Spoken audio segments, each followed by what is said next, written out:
चलो तो स्टार्ट करते हैं आज का क्लास। गुड आफ्टरनून साक्षी, प्रसाद, चैताली, गुड आफ्टरनून कीर्ति। ओके चलो, गुड आफ्टरनून ऑल। स्टार्ट कर रहे हैं। ग्रेट। चलो तो आज बेटा हम लोगों को यहाँ पे C4 पाथवे क्या होता है ये देखना है। लास्ट लेक्चर में हम लोगों ने जैसे कि क्या है, फोटोसिंथेसिस का स्टडी किए हैं, और फोटोसिंथेसिस में सबसे पहले हम लोगों ने क्या देखे थे बताओ? Light reaction. Okay, light reaction. और लाइट रिएक्शन से जो भी प्रोडक्ट यहाँ पे फॉर्म हुए उसके बेसिस पे हमने आगे स्टडी किए, और फिर हम लोगों ने यहाँ पे डार्क रिएक्शन देखे। डार्क रिएक्शन में हम लोगों ने कल देखे थे कि डार्क रिएक्शन जो है जिसमें ये तीन तरीके से होती है। एक C3 होता है, C4 होता है, कैम होता है। कैम का स्टडी नहीं करना बिकॉज सिलेबस में नहीं है, C3 हो गया है, C4 आज पढ़ना है। इसी के साथ साथ एडिशनल हमें C2 साइकिल पढ़नी है। C2 cycle means photo respiration. क्या चीज बेटा? फोटो रेस्पिरेशन क्या होता है ये हम लोग पढ़ेंगे। ओके चलो वेरी गुड। तो अभी आप लोगों का मुझे चैट रिस्पांस भी दिखाई दे रहा है, ऊपर का दिखेगा बेटा, टेंशन नहीं लो, सब दिखेगा। ठीक है, ओके। ग्रेट। बेटा इससे अच्छा क्वालिटी नहीं दे सकता मैं बोर्ड का, क्योंकि ऑडियो क्वालिटी को मैंने इम्प्रूव किया हूँ आज। ठीक, और साथ ही साथ मैं आप लोगों को स्लाइड व्यू से भी समझाने वाला हूँ, तो स्लाइड में आपको 3D मिल जाएगा सारा कुछ। ओके ठीक है बेटा।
ओके चलो कंटिन्यू करते हैं बेटा।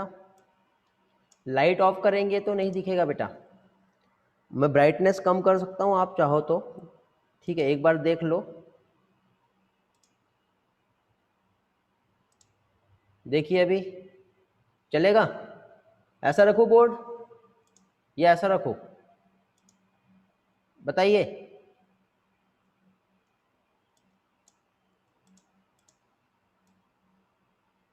देखिए दो ऑप्शन दे रहा हूं, देखो ये ए है और ये बी है।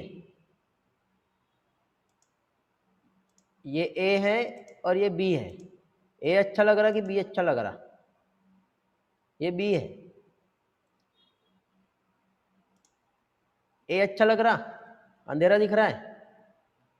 ठीक है, एक काम करते हैं, थोड़ा सा इसके ब्राइटनेस को कम कर देता हूं मैं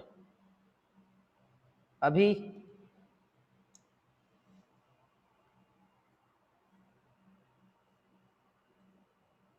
बेटर है ना? ओके ठीक है, दोनों के बीच में रखा मैंने, ए भी नहीं बी भी नहीं, सी कर दिया मैंने अभी। चलो वेरी गुड।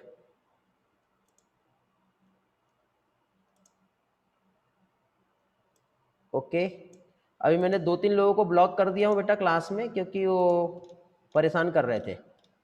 ठीक, अब वो मेरी क्लास में कभी भी ज्वाइन नहीं कर पाएंगे। तो यदि कोई भी पर्सन ऐसा है, हो सकता है कि आपने किसी को आईडी शेयर किए होंगे।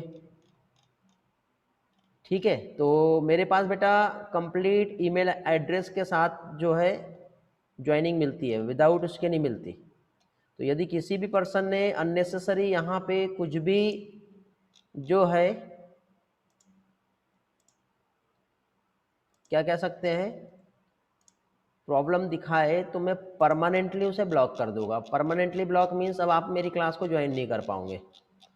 तो आप ऐसा चाहते हो तो फिर आप क्लास में डिस्टर्बेंस कर सकते हो, और नहीं तो फिर क्लास कीजिए, आपको बेटर बेनिफिट मिलेगा। समझ गए बेटा?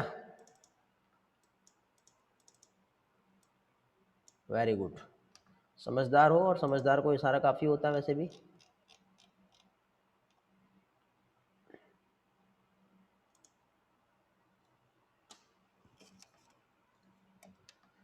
ओके, तो देखिए डार्क रिएक्शन और बायोसिंथेसिस फेज हम लोग यहाँ पे स्टडी कर रहे हैं।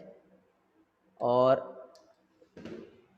ये जो डार्क रिएक्शन और बायोसिंथेटिक जो फेज हम लोग यहाँ पे जो देख रहे हैं, जिसमें पहली चीज तो क्या चीज हम लोगों ने यहाँ पे केल्विन साइकिल का स्टडी किए थे। ओके, कौन सा? केल्विन साइकिल का। तो केल्विन साइकिल का जो हम लोगों ने यहाँ पर स्टडी किए थे, इसमें हम लोगों ने एटीपी और NADPH, ये प्रोडक्ट है किसके बेटा? ये प्रोडक्ट है लाइट रिएक्शन के। तो लाइट रिएक्शन के जो ये जो प्रोडक्ट है, इसका डार्क रिएक्शन में यूज हो रहा है। तो डार्क रिएक्शन का मतलब ये नहीं होता है कि ये प्रोसेस डार्क में हो रही है। डार्क रिएक्शन का मीनिंग ये होता है कि क्या कह सकते हैं हम लोग, ये लाइट रिएक्शन के प्रोडक्ट पे डिपेंडेंट है, डायरेक्टली लाइट पर डिपेंडेंट नहीं होती है ये प्रोसेस। ठीक है, इसलिए इसे क्या कहते हैं? डार्क रिएक्शन कहते हैं। समझ में आ गया? अब यहाँ पे ये जो डार्क रिएक्शन जो है, यदि हम देखें तो इसमें हम लोगों ने जो लास्ट लेक्चर में जो स्टडी किए थे, ठीक है, क्या क्या देख लिए थे? तो देखो यहाँ पे आप लोगों को बोर्ड पे दिखाई दे रहा है सारा पार्ट। क्या क्या दिख रहा है बेटा यहाँ पे? पहली चीज तो फोटोसिंथेसिस लाइट रिएक्शन से एटीपी और NADPH का फॉर्मेशन हो गया है। ठीक है, क्या बन गया यहाँ पर? एटीपी भी बन गया है और NADPH प्लस H प्लस बन गया है। इसका यूज हुआ था केल्विन साइकिल में, इसका यूज होगा C4 साइकिल में। दोनों में भी कुछ प्लांट ऐसे होते हैं जो C3 साइकिल डायरेक्टली जो है वो शो करते हैं। मीन्स देखिए मैक्सिमम प्लांट या हर प्लांट में C3 साइकिल कॉमन है बेटा, होता ही है। लेकिन कुछ प्लांट जैसे एमारेंथस की हम बात कर ले, सरगम की हम बात कर ले, मेज हो गया, शुगर केन, ऐसे प्लांट में जो प्लांट की लीफ होती है, उस लीफ में एक स्पेशल टाइप का एनाटॉमिकल स्ट्रक्चर देखने को मिलता है। अब ये जो स्पेशल टाइप का एनाटॉमिकल स्ट्रक्चर जो है, यदि हम देखें तो उसे कहते हैं क्रेंज एनाटॉमी। क्या कहते हैं? क्रेंज एनाटॉमी।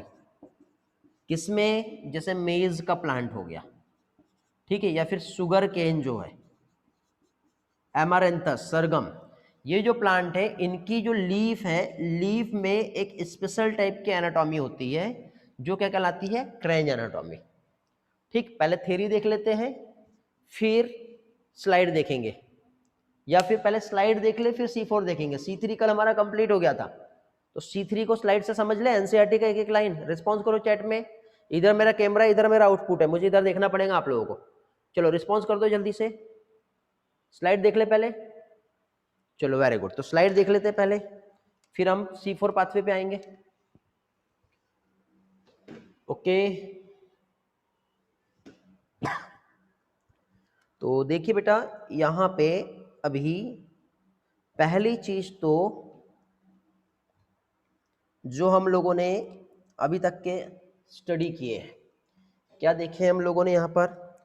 हम लोगों ने यहाँ पर प्रीवियस क्लास में क्या देखे थे बेटा? कि जो प्लांट है उसमें डार्क रिएक्शन जो है वो कैसे हो रहा है।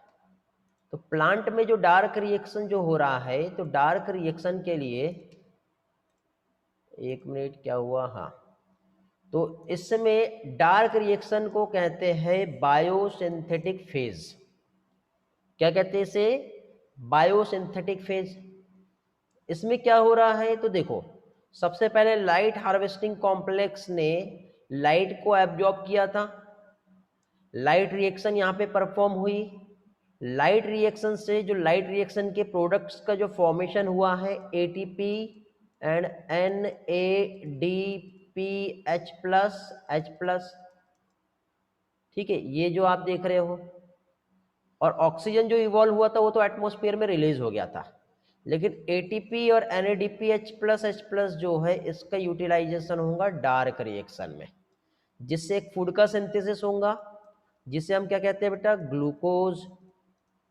तो ग्लूकोज की सिंथेसिस हो रही है यहाँ पर। ओके, तो ये फेज जो है, ये जो प्रोसेस यहाँ पे जो हो रहा है, ये does not directly depend on light but is dependent on product of the light reaction। Okay, ये डायरेक्टली लाइट पे डिपेंडेंट नहीं है, बट लाइट रिएक्शन के ये प्रोडक्ट पर डिपेंडेंट होती है।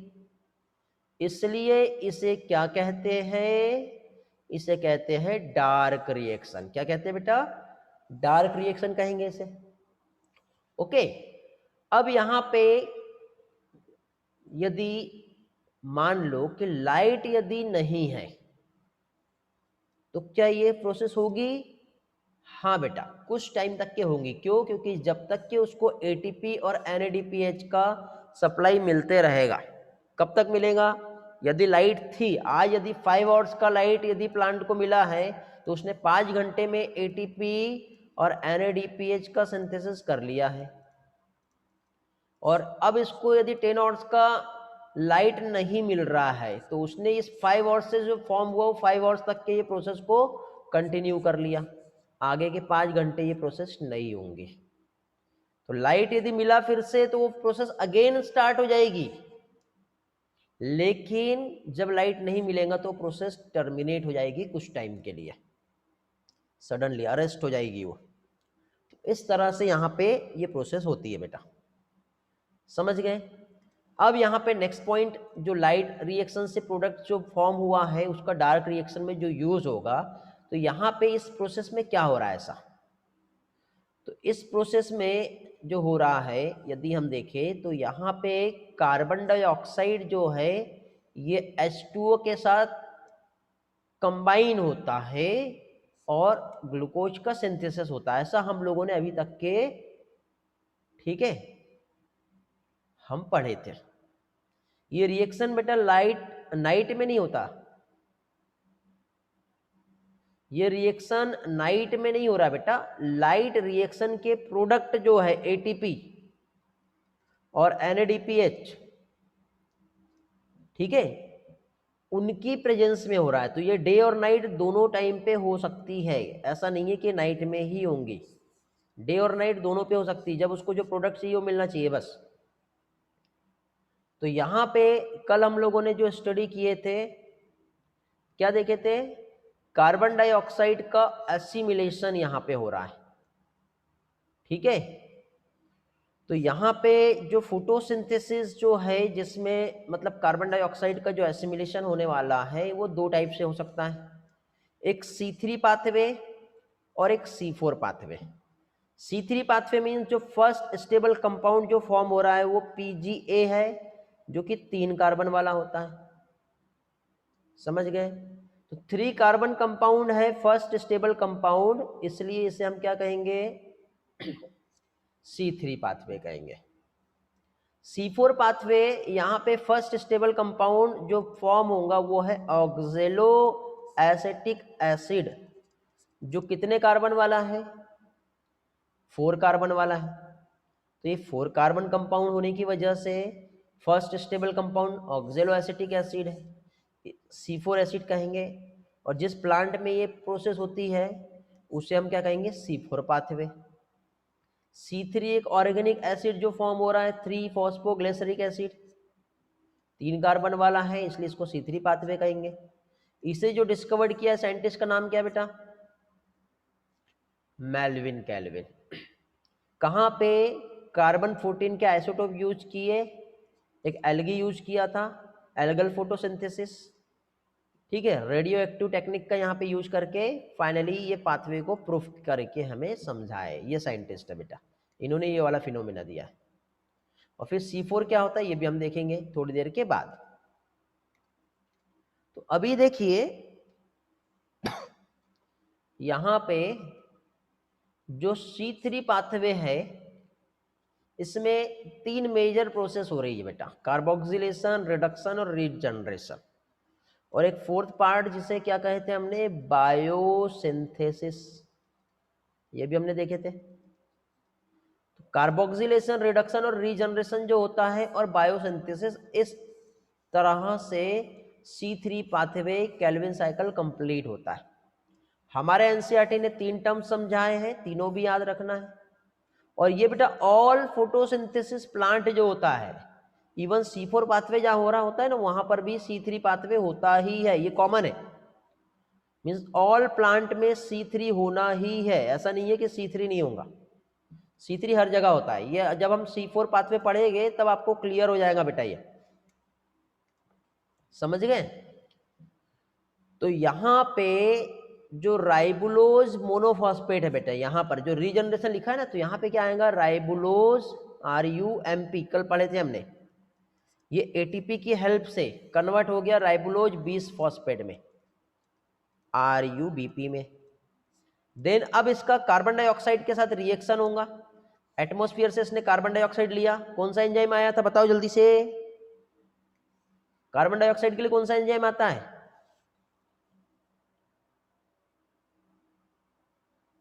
रिस्पॉन्स मी क्विकली,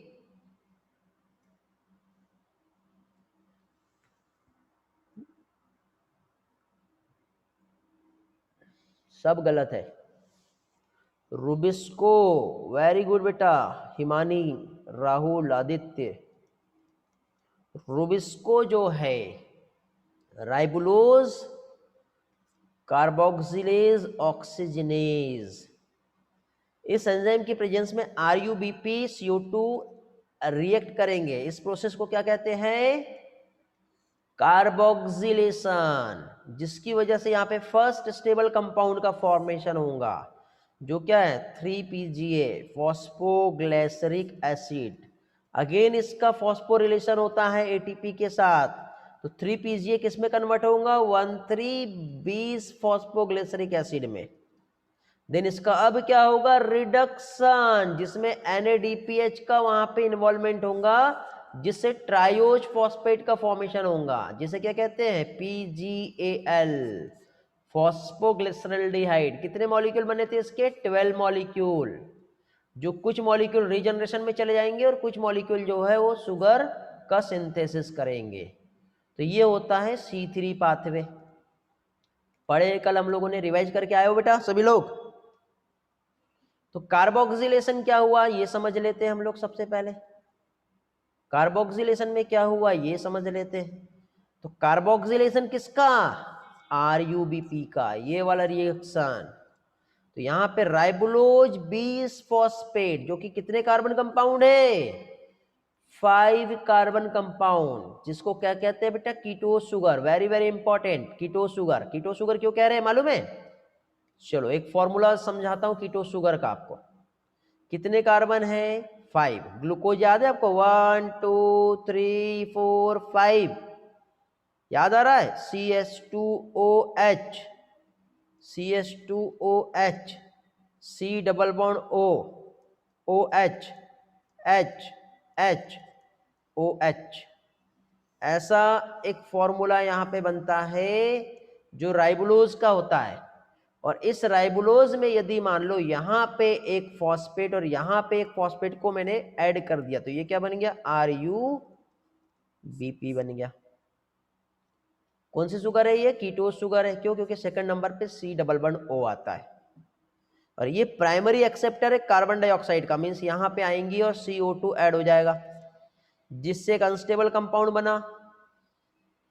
ठीक है, ये मोस्ट क्रूशियल स्टेप्स होती है बेटा कार्बन डाइऑक्साइड का, जो फिक्सेशन होता है RUBP के साथ, जिससे 3PGA फॉर्म होगा in the presence of RUBP, carboxylase enzyme. और ये एंजाइम बेटा दोनों तरीके से काम करता है, ऑक्सीजनेशन भी करता है और कार्बोक्सिलेशन भी करता है।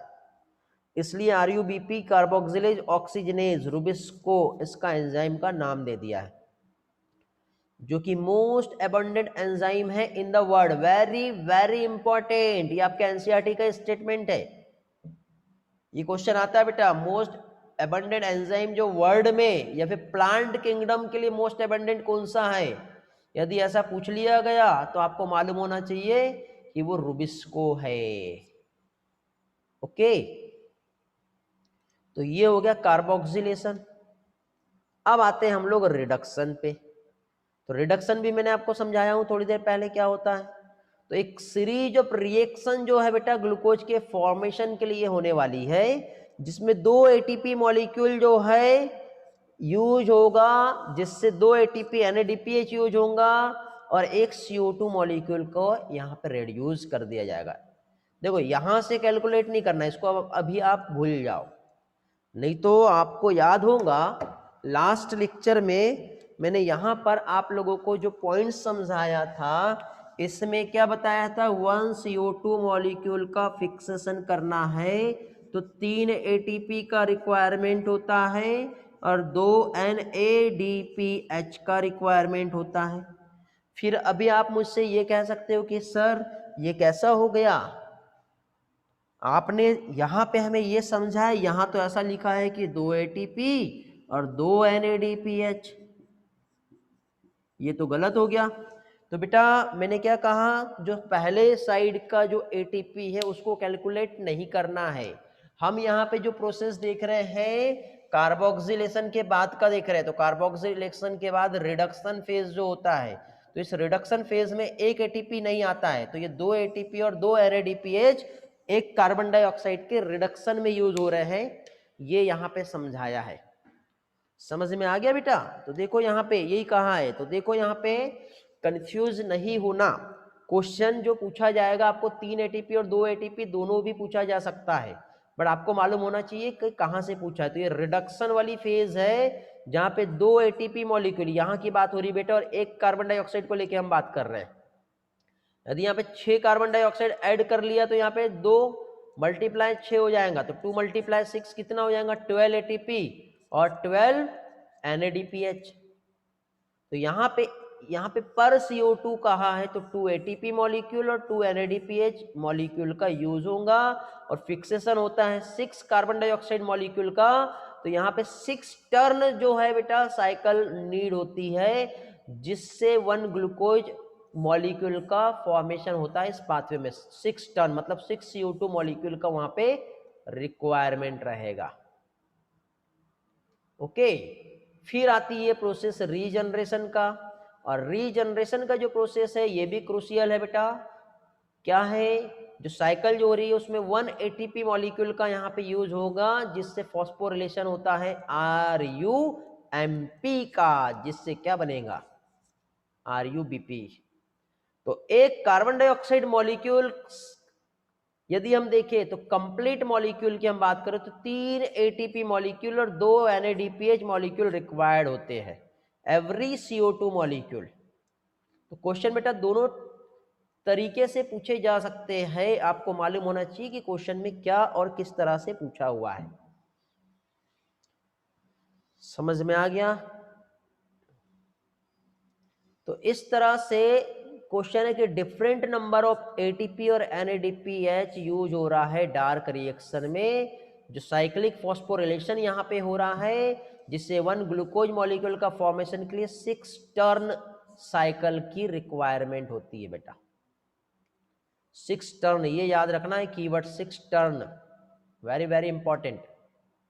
तो फाइनल आपके एनसीईआरटी में कैलकुलेशन दिया है कि हम यदि डायरेक्टली कैलकुलेट करें तो यहाँ पे 6 कार्बन डाइऑक्साइड हमको चाहिए, 18 ATP चाहिए और 12 NADPH। कंप्लीट साइकिल की बात हो रही है अभी, जिससे 1 ग्लूकोज बनेगा, 18 ADP बनेंगे और 12 NADP। ये जो प्रोडक्ट है हमारे, ये प्रोडक्ट ऑफ डार्क रिएक्शन, ये रिटर्न चले जाएंगे कहाँ पर, लाइट रिएक्शन में, और लाइट रिएक्शन में जाके फिर से इनका यूज होगा और वापस से फिर यही बन के वापस आएंगे, फिर यही बनेंगे, फिर रिटर्न जाएंगे। तो इनका भी तो रिसाइकलिंग चाहिए बेटा। समझ में आ गया। तो इस तरह से यहां पर ये जो है प्रोसेस होती है। अब हम देखेंगे C4 पाथवे क्या होता है। क्लियर हुआ बेटा? रिस्पॉन्स कर दो जल्दी से। यहां तक क्लियर हो गया सभी के सारे points? Everything is okay? Hello, very good. तो अभी हम लोग यहां पे आगे बढ़ते हैं और क्या देखेंगे अभी हम लोग यहां पर? अब हम लोग यहां पर देखेंगे C4 पाथवे।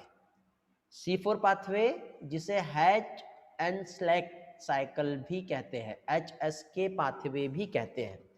क्यों कहते हैं ये भी मैं आपको क्लियर करता हूं थोड़ी देर में, ठीक है बेटा? और उसका क्या रीजन है, हर एक चीज जो है थोड़ी देर में आपकी क्लियर हो जाएगी। चलो तो बढ़ते हैं आगे और सारे पॉइंट्स को समझते हैं। C4 पाथवे हम देखेंगे जिसे हैच एंड स्लैक पाथवे भी कहते हैं। ओके, तो अगेन हम बोर्ड पे आएंगे, पहले बोर्ड से सारा कंसेप्ट समझेंगे, वापस से एनसीईआरटी पे आएंगे और NCERT reading with the help of slide समझेंगे, ठीक है बेटा? तो अभी देखिए यहाँ पे चैट रिस्पॉन्स आपका इधर आ रहा है, आप देते रहिए, जहाँ पे प्रॉब्लम आता है मैं देखूंगा इधर, और इधर आप मुझे फोकस कीजिए। तो अभी देखिए C4 पाथवे, इसे हम HSK पाथवे भी कहते हैं,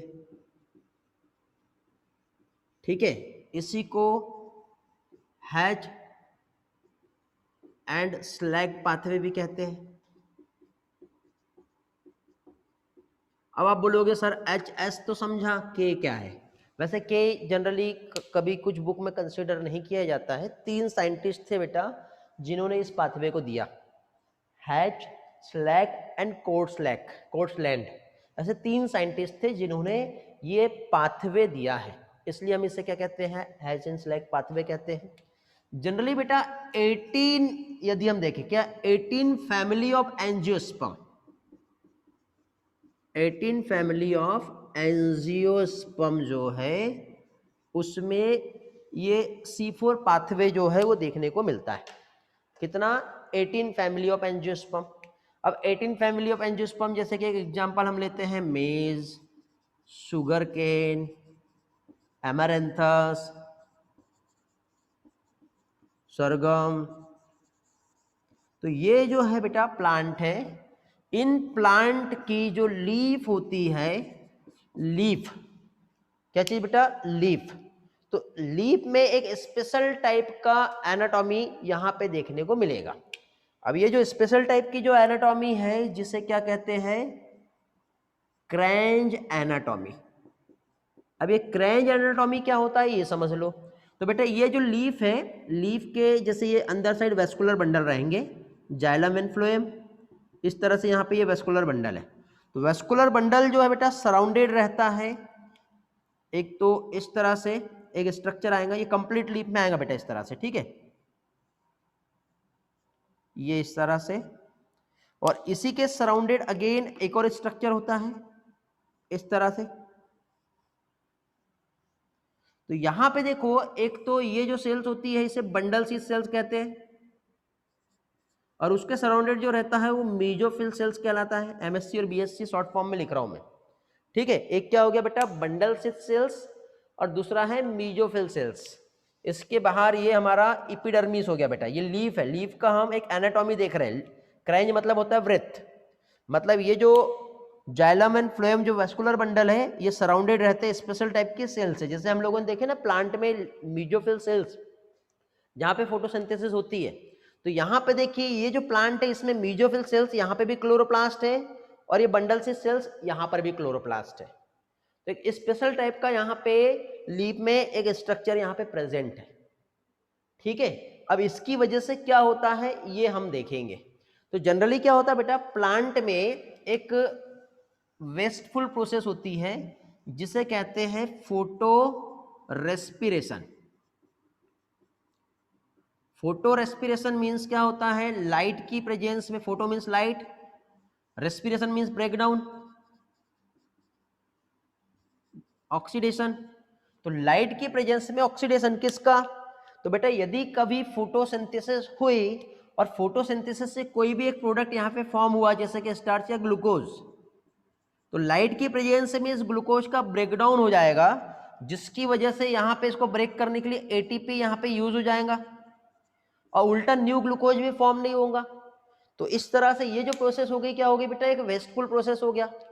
तो क्या हो रहा था बेटा, प्लांट में, हर प्लांट में जब लाइट इंटेंसिटी बहुत ज्यादा होती है तो लाइट इंटेंसिटी ज्यादा रहेगी, टेम्परेचर भी बहुत ज्यादा हो जाता है, लाइट भी बहुत ज्यादा हो जाता है।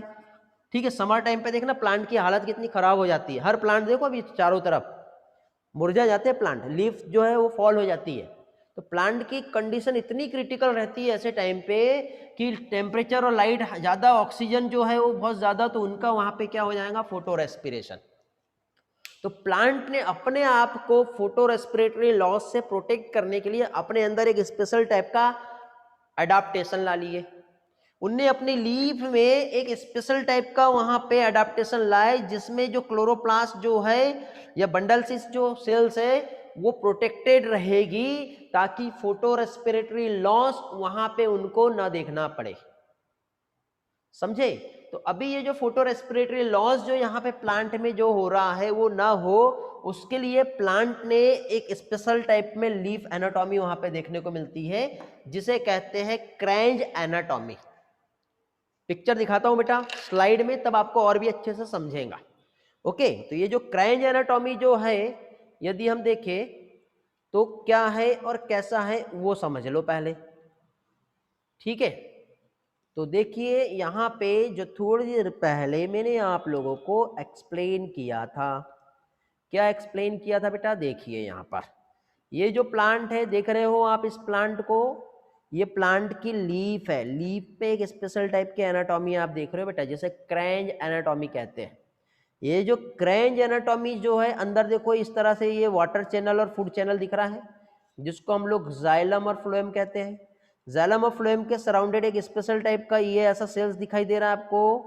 ठीक है, अंदर देखो ये वेस्कुलर बंडल है, ये देखो ये इधर साइड दिख रहे हैं, तो अंदर साइड ये वेस्कुलर बंडल है, इस वेस्कुलर बंडल के सराउंडेड इस तरह से आपको एक स्ट्रक्चर दिखाई दे रहा है, ये वाला। ये है बेटा बंडल सिथ सेल्स, जिसका उसका अपना खुद का क्लोरोप्लास्ट यहाँ होगा। उसी के सराउंडेड अभी आपको अगेन ये वाला एक और स्ट्रक्चर दिखाई दे रहा है, ये वाला जो है ये क्या है बेटा, मीजोफिल सेल्स। ठीक है, वृत्त दिख रहा है बेटा। क्रेंज का मतलब क्या होता है, क्रेंज का मतलब होता है बेटा वृत्त, वृत्त लाइक स्ट्रक्चर, मतलब किसी भी चीज को ऐसा उसने प्रोटेक्ट कर लिया चारों तरफ से। तो ये इस तरह से मीजोफिल सेल्स ने इसको प्रोटेक्ट कर लिया। तो चारों तरफ से वेस्कुलर बंडल जो प्रोटेक्टेड है, और ये लीफ में एक स्पेशल टाइप की एनाटॉमी होती है। और ये जो प्लांट है ना, जो ड्राई ट्रॉपिकल प्लांट जो होते हैं, वो अपने आप को उन्होंने कैसे अडॉप्ट किया है। ठीक है, तो उसमें एक स्पेशल एनाटॉमी होती है, इसे हम C4 पाथवे और हैचेन-स्लेक पाथवे क्यों कहते हैं, अब ये हम समझेंगे। बेटा C3 पाथवे जो है, इसमें मेन बायोसिंथेटिक पाथवे, भले C4 है, कहने के लिए C4 है, बट मेन इसमें C3 ही होगा।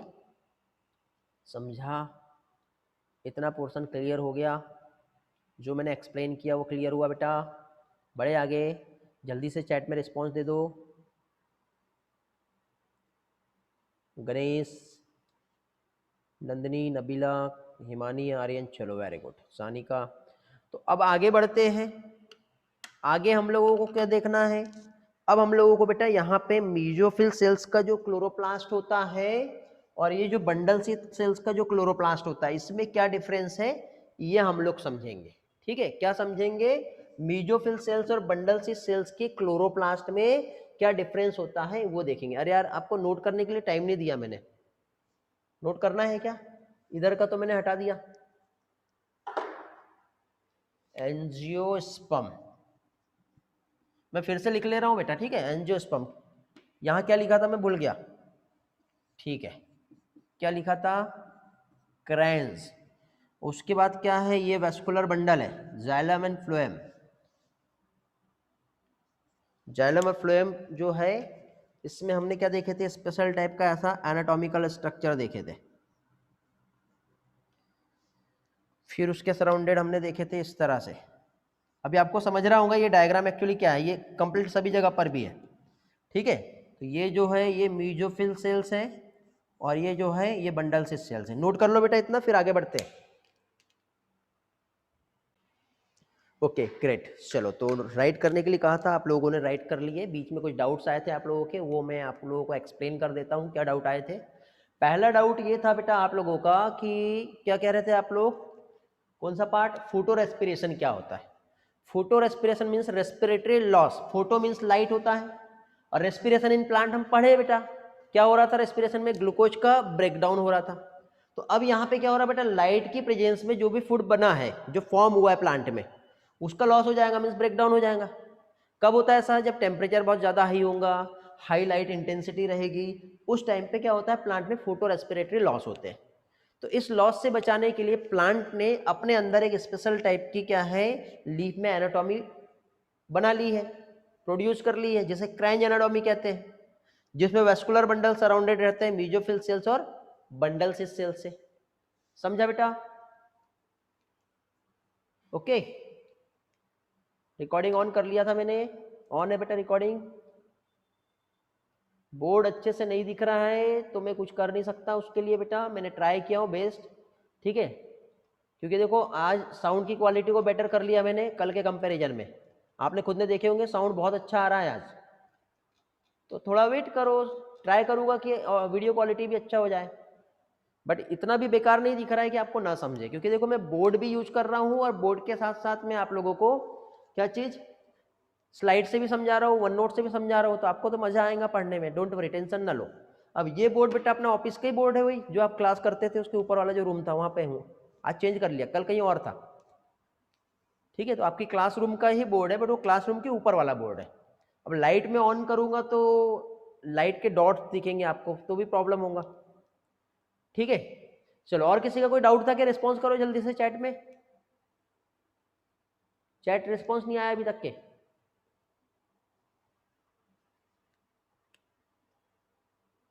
चलो तो आगे बढ़ते हैं, नेक्स्ट टॉपिक, कोई किसी के डाउट नहीं है, सारे क्लियर हो गए हैं। तो C4 पाथवे हम लोग पढ़ रहे हैं बेटा, क्या पढ़ रहे हैं हम लोग, C4 पाथवे। तो ये जो C4 पाथवे है, इसमें अब हम लोगों को क्या देखना है, इसमें अभी हम लोग जो देखेंगे वो देखेंगे कि बंडल सिस सेल्स और क्या चीज अपना मीजोफिल सेल्स जो है, इसका जो क्लोरोप्लास्ट जो होता है, क्या चीज, बंडल सिस सेल्स और मीजोफिल सेल्स, इनका जो क्लोरोप्लास्ट जो होता है ये कैसा होता है, इन दोनों के क्लोरोप्लास्ट में क्या डिफरेंसेस होते हैं, ये हम समझेंगे अभी। ओके, बहुत इंपॉर्टेंट पार्ट है बेटा, मैक्सिमम स्टूडेंट को यही वाले पार्ट में कंफ्यूजन होता है। यदि आपको ये अच्छे से समझ में आ गया तो हर चीज आपकी बहुत अच्छी हो जाएगी, कोई भी प्रॉब्लम नहीं आएगा आपको। तो अभी देखिए क्या होता है, ठीक। देखिए पहली चीज तो क्या चीज, मीजोफिल सेल्स को मैं MSc लिख रहा हूं, समझ में आ जाएगा ना सभी को, हेलो। बंडल सिस सेल्स को मैं BSc लिख रहा हूं, MSc BSc master of science, hello, हाँ बैचलर ऑफ साइंस, वही है बेटा। बट यहाँ पे M मीन्स मीजोफिल को रिप्रेजेंट कर रहा है, B मीन्स बंडल सिस को रिप्रेजेंट कर रहा है। तो देखना बेटा, जैसे जो प्लांट है, प्लांट में ये वेस्कुलर बंडल, इस वेस्कुलर बंडल में एक ये वाला जो है हमारा लीफ है, लीफ का एनाटॉमी, और ये वाला है, तो ये बंडल सिस सेल्स हो गया और ये मीजोफिल सेल्स हो गया। तो अभी देखिए ये जो मीजोफिल सेल्स जो होती है वो कहाँ है, बाहर है, दिखाई दे रही है, हेलो, बाहर में है। तो अब लाइट यदि आएगी तो लाइट डायरेक्टली मीजोफिल सेल्स पे आएगा, हाँ बंडल सिस सेल्स पे भी आ सकता है, लेकिन मुझे बताओ, फोटो रेस्पिरेशन मींस लाइट की प्रेजेंस में ऑक्सीडेशन, मतलब यदि इसको जो ग्लूकोज फॉर्म हुआ है, यदि उस ग्लूकोज को लाइट और ऑक्सीजन मिल जाए तो वो ग्लूकोज का वहीं पे ब्रेकडाउन हो जाएगा। बट प्लांट को उस ब्रेकडाउन से अपने आप को प्रोटेक्ट करना है, तो उसने क्या किया बेटा, बंडल सिस सेल को अंदर रख लिया, और बंडल सिस सेल जो अंदर है यहाँ पे फूड का सिंथेसिस करेगा वो, लेकिन लाइट और ऑक्सीजन यहाँ पे वो पहुंचने ही नहीं देगा। क्यों नहीं देगा? क्योंकि बेटा हम जानते हैं कि लाइट रिएक्शन कहां होती, बताइए जल्दी बताइए, चैट में रिस्पॉन्स करो। लाइट रिएक्शन कहां पर होता है? Quickly. Very good. Light reaction जो है ये कहां पर होता है? क्लोरोप्लास्ट के ग्रेना में। तो अब यदि हम लोग ग्रेना को मीजोफिल सेल्स में रख दें तो मीजोफिल सेल्स का जो क्लोरोप्लास्ट जो रहेगा वो कैसा हो गया बेटा? Granal chloroplast. ग्रेना यहां पर क्या रहेगी बेटा? प्रेजेंट है। लेकिन बंडल सेल्स का जो क्लोरोप्लास्ट है, यदि इसमें ग्रेना जो है इसको एब्सेंट कर दिया गया तो अब मुझे बताओ लाइट रिएक्शन जो है वो कहां पर होगी? रिस्पॉन्स करो चैट में। लाइट रिएक्शन कहां होगा? ग्रेना में। मींस लाइट रिएक्शन कहां पर होगा? मीजोफिल सेल्स में, क्योंकि ग्रेना यहां पे प्रेजेंट है। ग्रेना इस तरह से स्ट्रक्चर होता है और जब ग्रेना ऐसा स्ट्रक्चर है तो बेटा यहां पे फोटो सिस्टम 2 भी है और फोटो सिस्टम 1 भी है। और मुझे बताओ जहां पर फोटो सिस्टम 2 है वहां पे क्या होता है? रिस्पॉन्स करो जल्दी से। जहां पे फोटो सिस्टम 2 रहेगा वहां पे क्या होगा? अभी तक के रिस्पॉन्स नहीं मिला मुझे किसी का भी। Very good. Splitting of water होगा। हाँ, तो जब वाटर का स्प्लिटिंग होगा तो क्या होगा ये बता दो बेटा, जल्दी से बताइए। सब पढ़े हुए हम लोग, अभी तक के आंसर नहीं आया है। Very good Harshita, you are correct. Aryan okay, Nabila बहुत बढ़िया, Aditya very good. Photo system जहां पर है वहां पे ऑक्सीजन आ जाएगी बेटा, और जहां पे ऑक्सीजन होगा वहां पे फोटो रेस्पिरेशन हो जाएगा। तो ऑक्सीजन कहां पर इवॉल्व हो रही है बताइए? मीजोफिल सेल्स में। तो कुछ ऐसा हो जाए कि ऑक्सीजन मीजोफिल सेल्स में हो रही है तो ग्लूकोज का फॉर्मेशन हम बंडल शीट में कर दे, तो ग्लूकोज के पास तक की यदि ऑक्सीजन नहीं पहुंची तो यहां पे फोटो रेस्पिरेटरी लॉस होगा क्या? नहीं होगा। Very good. तो अब देखो यहां पे जो क्लोरोप्लास्ट है ग्रेनल क्लोरोप्लास्ट कहते हैं, यहां पे जो क्लोरोप्लास्ट है इसे अग्रेनल क्लोरोप्लास्ट कहेंगे। Point number 1 very very important है। फिर यहां पे PS1 और 2 दोनों है, मींस यहां पे नॉन साइक्लिक एंड साइक्लिक क्या चीज बेटा? फोटो फॉस्फोरिलेशन होगा या नहीं होगा बताओ? लेकिन यहां पे ग्रेना तो है ही नहीं। जब ग्रेना नहीं है तो सिर्फ और सिर्फ क्या होगा? यहां पर PS1 रहेगा, और जब PS1 रहेगा तो यहां पे क्या होगा? ओनली साइक्लिक फोटोफॉस्फोरिलेशन होगा, क्योंकि एटीपी तो चाहिए ना। साइक्लिक फोटो फॉस्फोरिलेशन यहां पे होगा। समझ में आ गया है? क्लियर हुआ? हेलो रिस्पॉन्स करो। ओके, जहां पर PS1 प्रेजेंट था तो उसकी वजह से H2O का स्प्लिटिंग हुआ, प्रोटॉन भी यहां पे फॉर्म हुए, इलेक्ट्रॉन भी यहां पे फॉर्म हुए और ऑक्सीजन भी यहां पर फॉर्म हुई। बट यहां पे स्प्लिटिंग होगा क्या बेटा? नहीं होगा। फिर हमने देखे कि ये तो लाइट रिएक्शन हो गई भैया, समझ में आ रहा है ना? हेलो हाँ, अब ये लाइट रिएक्शन हो गई है। अब लाइट रिएक्शन के बाद जो लाइट रिएक्शन का जो प्रोडक्ट यहां पे फॉर्म हुआ H+ और इलेक्ट्रॉन से NADPH और H+, वो जाएगा डार्क रिएक्शन में। डार्क रिएक्शन में एक एंजाइम काम करता है। कौन सा एंजाइम काम करता है बताओ? रुबिस्को। और जहां रुबिस्को होगा वहां पे कार्बन डाइऑक्साइड का फिक्सेशन होगा, और जहां पे कार्बन डाइऑक्साइड फिक्स हो गई वहां पे क्या होगा? ग्लूकोज बन जाएगा। तो अब मुझे बताओ बेटा ग्लूकोज कहां बनेगा? मीजोफिल सेल्स में या बंडल सेल्स में? जल्दी से रिस्पॉन्स करो, आंसर नहीं मिला अभी तक के यार। मिक्स आंसर आ रहे हैं बेटा। ऑक्सीजन यहां पे आया है और यही ग्लूकोज बन गया तो खेल खत्म हो जाएगा। कि प्लांट में काय का एडेप्टेशन होगा ये बताओ? कोई मतलब ही नहीं निकलता। समझ रहे हो बात को? Very good. तो एक काम किया जाए, रुबिस्को को, ये जो रुबिस्को है यहां पे उसको एब्सेंट करा देते हैं, और रुबिस्को यहाँ पर जो रहेगा वो क्या होगा, प्रेजेंट रहेगा। तो रुबिस्को जो है कार्बन डाइऑक्साइड का जो फिक्सेशन करेगा वो मीजोफिल सेल्स में करेगा ही नहीं, जिससे क्या होगा बेटा, क्या होगा बताओ, जब मीजोफिल सेल्स में होगा ही नहीं तो ऑक्सीजन के साथ ग्लूकोज का रिएक्शन ही नहीं होगा।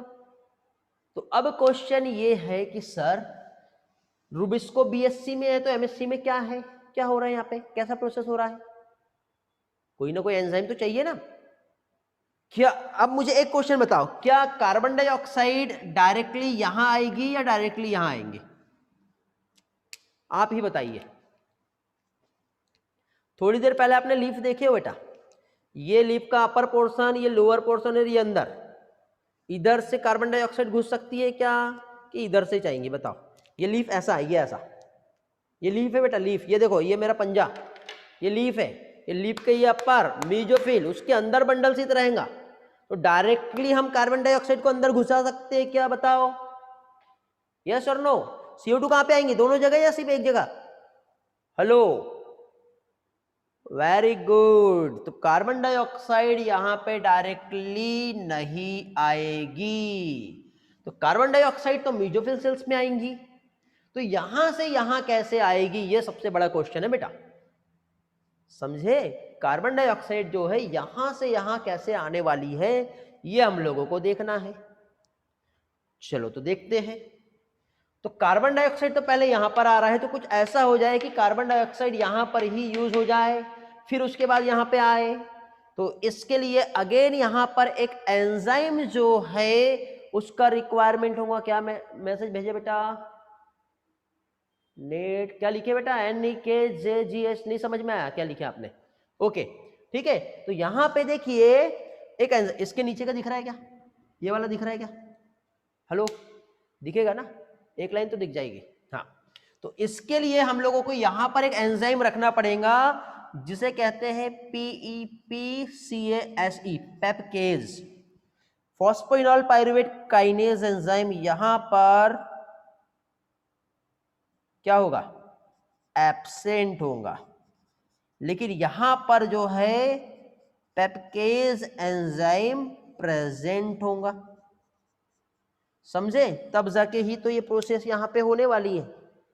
ओके, तो पेपकेज यहां पे प्रेजेंट है, तो ये क्या करता है, डायरेक्टली जो कार्बन डाइऑक्साइड को एक्सेप्ट करेगा वो यहां पे पेपकेज एंजाइम करेगा और उसके बाद कार्बन डाइऑक्साइड इधर भिजवा देगा।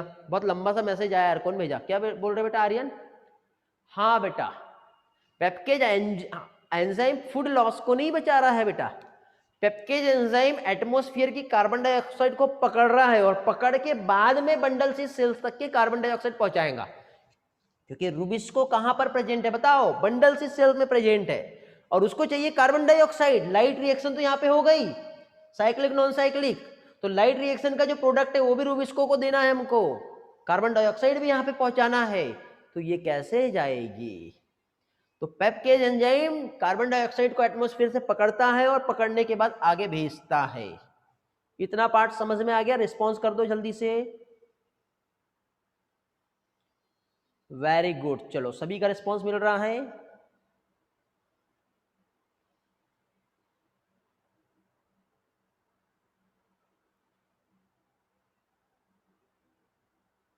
Very good, great. चलो अभी देखिए आपके एनसीईआरटी में और कुछ पॉइंट्स दिया हुआ है, उसको हम लोग देख लेते हैं ताकि आपके और भी बहुत सारे कंसेप्ट जो है अच्छी तरह से क्लियर हो जाए। तो देखिए यहाँ पे कहाँ गया आप, कितना है पेज नंबर 218 पे C4 पाथवे यहाँ लिखा है, एनसीईआरटी लेके बैठा करो, ठीक है, हेलो, पेज नंबर 218। देखिए यहाँ पे जो स्टडी कर रहे हैं हम लोग vertical section of leaf, Calvin cycle C4 pathway का जो है थर्ड पैराग्राफ देखो वहां पे दिया है, study vertical section of leaf, याद आ रहा है। उसके बाद आगे का अगेन एक और पैराग्राफ जो है वहां पे बंडल सी सेल्स, फिर उसके बाद नेक्स्ट पैराग्राफ में दिया हुआ है क्या क्या होता है। तो जो बंडल सी सेल्स का जो क्लोरोप्लास्ट होता है, इनमें जो क्लोरोप्लास्ट होता है साइज जो होते हैं लार्ज होते हैं, ग्रेना वहां पे नहीं होता है, साथ ही साथ उसकी वॉल जो रहेगी थिक रहेगी, जिसकी वजह से गैसेस एक्सचेंज नहीं हो पाएगा। और इंटरसेलुलर स्पेस भी नहीं रहेगा। देखो एडिशनल पॉइंट में बंडल सी सेल्स को लेके समझा रहा हूं। बंडल सी सेल्स का जो क्लोरोप्लास्ट है क्या रहेगा बेटा, लार्ज नंबर में प्रेजेंट रहेगा। क्या देख रहे हैं हम लोग, क्लोरोप्लास्ट लार्ज साइज में रहेगा। हेलो समझ में आ रहा है कि क्या बता रहा हूं मैं, रिस्पॉन्स करो। Large number chloroplast, large size रहेंगे, इसकी वॉल जो रहेगी, ठीक है, कैसा रहेगा, थिक वॉल रहेगा। फिर साथ ही साथ वॉल जब थिक रहेगी तो मुझे बताओ किसी भी टाइप का गैसियस एक्सचेंज इसमें होगा क्या, नहीं होगा। देखो ध्यान दो, ये इस तरह से इसकी वॉल थिक हो गई है, ध्यान दो, वॉल थिक हो गई, थिक हो गई, थिक हो गई। अब मुझे बताओ इधर ऑक्सीजन बना, इस ऑक्सीजन को इधर लाना है, आएगा क्या, नहीं आता। कार्बन डाइऑक्साइड को हम यहां पे ला सकते हैं बेटा, उसके लिए फंक्शन है, मींस यहां पे नो गैसियस एक्सचेंज। अब आप बोलोगे कि सर ये बात हम समझते हैं कि गैसेस एक्सचेंज नहीं होगा, बट अंदर बैठा रूबिस्को को CO2 चाहिए, वो कहां से आएगा। अगेन एक क्वेश्चन है, एक और क्वेश्चन है, बट ये याद रखो गैसेस एक्सचेंज नहीं हो रहा है यहां पे, मींस नहीं हो रहा है। क्यों, क्योंकि थिक वॉल है, लार्ज साइज और लार्ज नंबर ऑफ क्लोरोप्लास्ट है बंडल सेल्स का, समझे। इसी के साथ साथ जो बंडल से सेल्स जो प्रेजेंट होंगी ना, यदि यहां पे इस तरह से बंडल से सेल्स प्रेजेंट है तो इनके बीच में भी स्पेस नहीं होता, जिसे क्या कहते हैं, no intercellular space.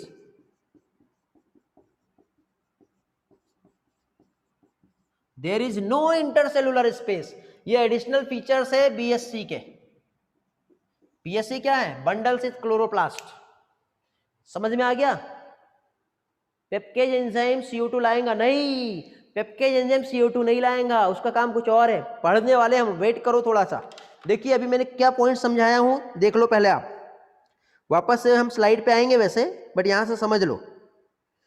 Bundles sales में form several layer around the vascular bundle. They are characterized by having a large number of chloroplasts, thick wall, impervious to gaseous exchange and no intercellular space. जब sections को cut करते हैं जैसे मेज और सरगम का plant को, तो हमको एक क्रेंज एनाटॉमी देखने को मिलती है, जिसमें मीजोफिल सेल्स का और बंडल सेल्स का डिस्ट्रीब्यूशन कैसे है वो समझाया हुआ है। इतना पार्ट समझ में आया होगा तो आगे बढ़ते हैं, नोट कर लो पहले जल्दी से, चलो। ओके, क्लियर है सारे पॉइंट।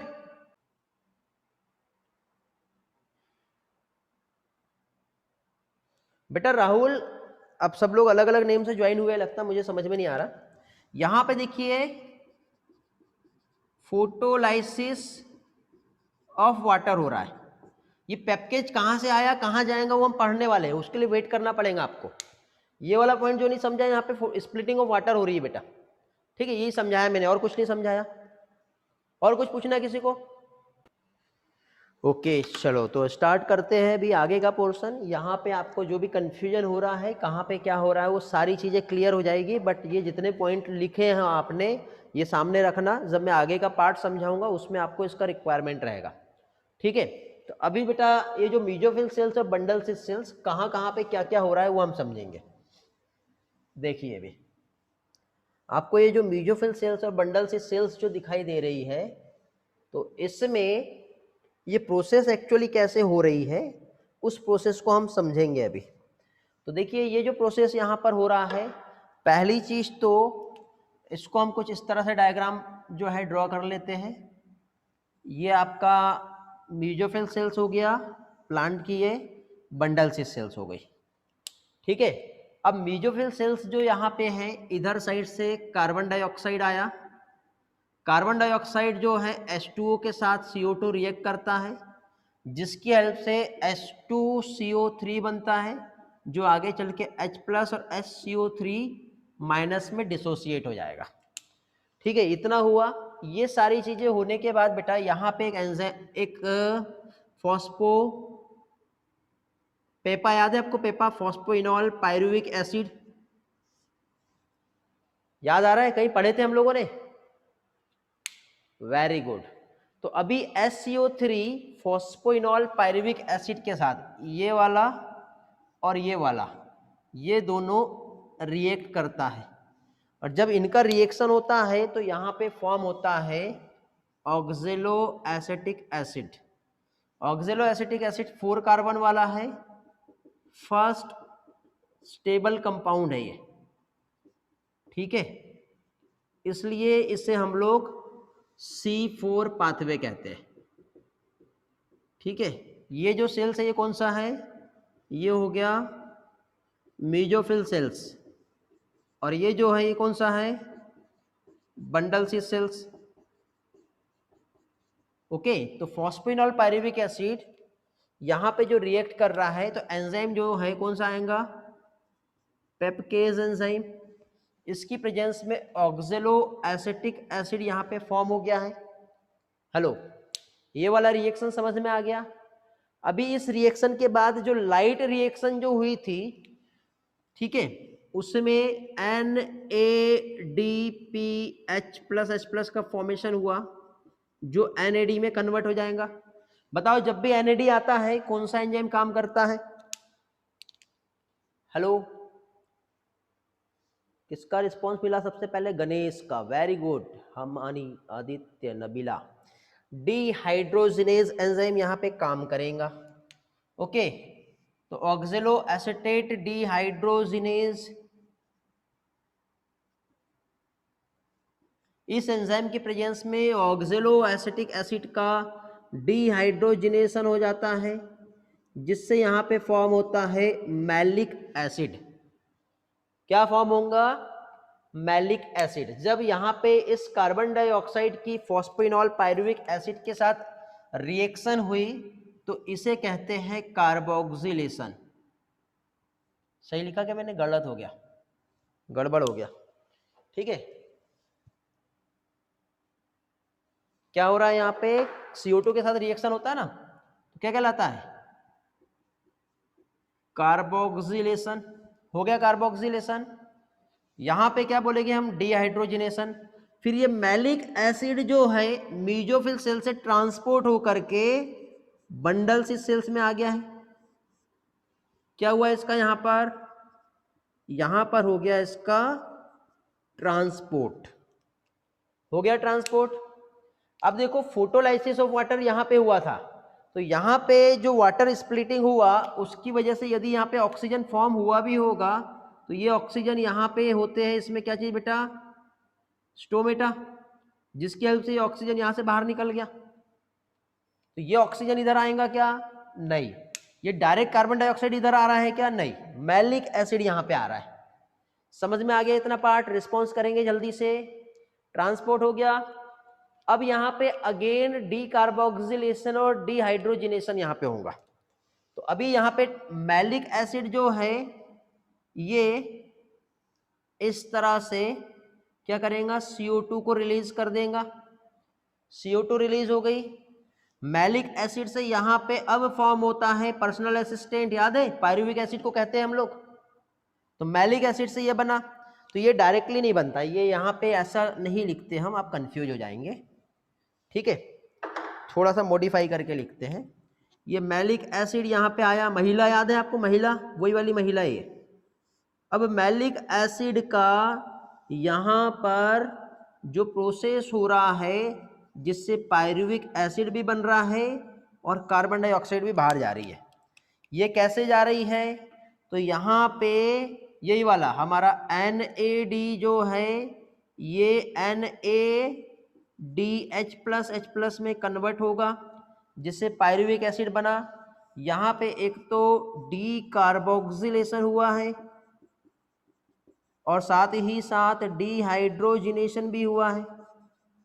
डिहाइड्रोजिनेशन मीन्स क्या हो गया बेटा, कौन सा एंजाइम आएगा यहाँ पे, NAD का रोल है, कौन सा एंजाइम आया, डिहाइड्रोजिनेज एंजाइम, वेरी गुड, समझे।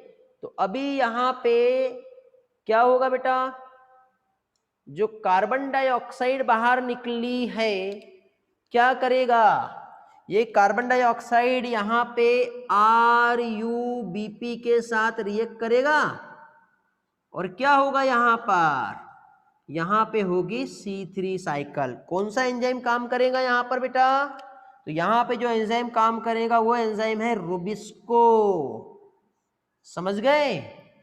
और यहां से कार्बन डाइऑक्साइड जो है ये रिएक्ट करके यहां पे फॉर्म करेगा ग्लूकोज, और पायरुविक एसिड जो यहां पे फॉर्म हुआ ये ट्रांसपोर्ट होके पायरुविक एसिड वापस से फॉस्फोइनॉल पायरुविक एसिड में कन्वर्ट हो जाएगा।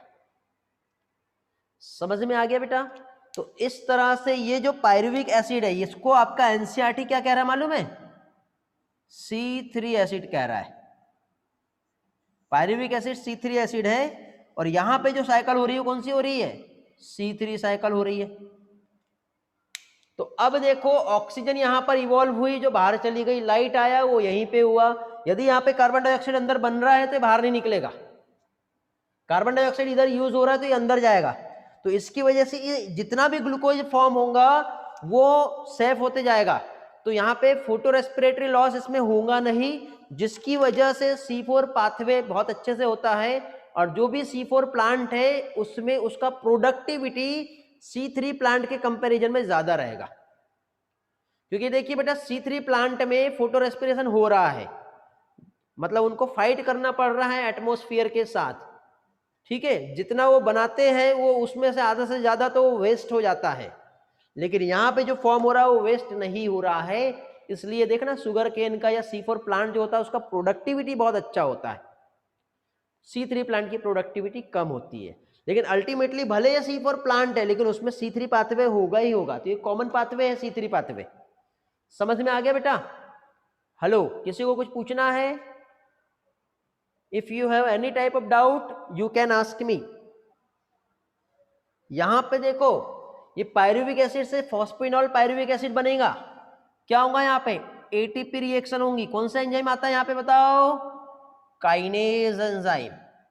ये इतने सारे एंजाइम याद रखना जरूरी नहीं है, यहाँ पे एग्जाम में सिर्फ 2 एंजाइम पूछा जाएगा, एक तो पेप्केज और दूसरा रुबिस्को। पेप्केज कहाँ प्रेजेंट है, मीजोफिल सेल्स में। रुबिस्को कहाँ प्रेजेंट है, बंडल सीथ सेल्स में।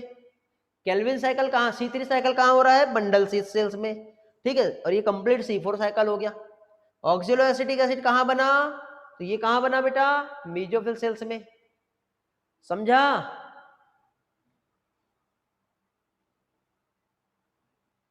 बेटा H2O और PEPA कहां से आया, बेटा प्लांट है, प्लांट वाटर को तो एब्जॉर्ब कर सकता है। प्लांट में ये रिएक्शन, ये पायरुविक एसिड बना तो ये वापस रिटर्न बैक आ रहा है ना, ये तो वहां से PEPA आएगा।